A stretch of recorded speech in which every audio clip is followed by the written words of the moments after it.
জুবিন গার্গের আকস্মিক মৃত্যু ঘিরে জন্ম দিয়েছে নানা প্রশ্ন আর সন্দেহ।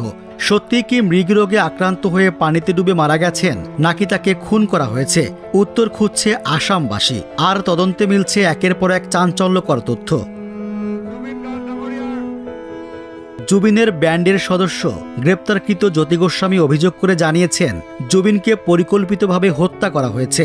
তার দাবি, গায়কের ম্যানেজার সিদ্ধার্থ শর্মা এবং ফেস্টিভ্যাল আয়োজক শ্যামকান্ত মহন্তই জুবিনকে বিষ প্রয়োগে খুন করেছেন। তারপর ঘটনাটি দুর্ঘটনা হিসেবে আড়ালের চেষ্টা করেন। সংবাদ সংস্থা পিটিআই জানায়, পুলিশের কাছে থাকা আনুষ্ঠানিক নথিতে এমন তথ্য উঠে এসেছে।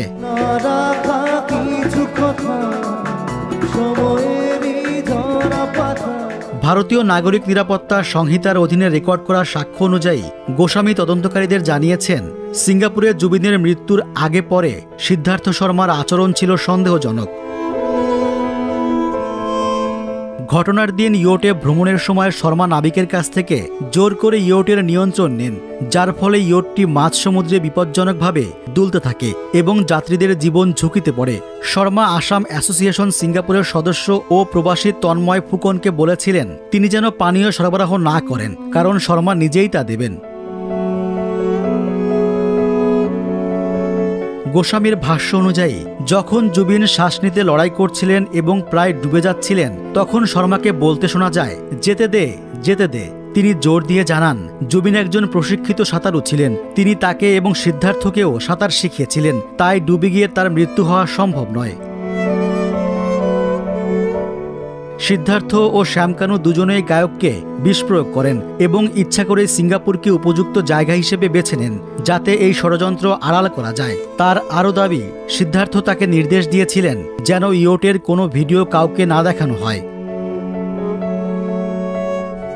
জিজ্ঞাসাবাদের সময় অবশ্য সিদ্ধার্থ ও শ্যামকানু দুজনেই এই অভিযোগ অস্বীকার করেছেন। তবে গোস্বামীর বক্তব্য অনুযায়ী, যখন জুবিনের মুখ ও নাক দিয়ে ফেনা বের হচ্ছিল, তখন নাকি সিদ্ধার্থ সেটিকে অ্যাসিড রিফ্লাক্স বলে উড়িয়ে দেন এবং সকলকে আশ্বস্ত করেন চিন্তার কিছু নেই। তখন চিকিৎসক ডেকে আনার বদলে সিদ্ধার্থের এমন আচরণই নাকি জুবিনের অকাল মৃত্যু ঘটায়।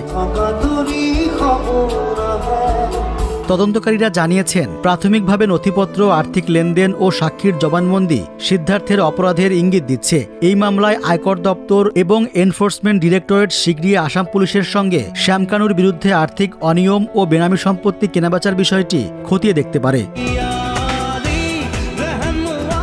জুবিন গার্গের মৃত্যু দুর্ঘটনা নাকি পরিকল্পিত খুন, উত্তর এখনও অজানা। তবে তদন্ত যতই এগোচ্ছে, ততই সামনে আসছে একের পর এক চাঞ্চল্যকর তথ্য।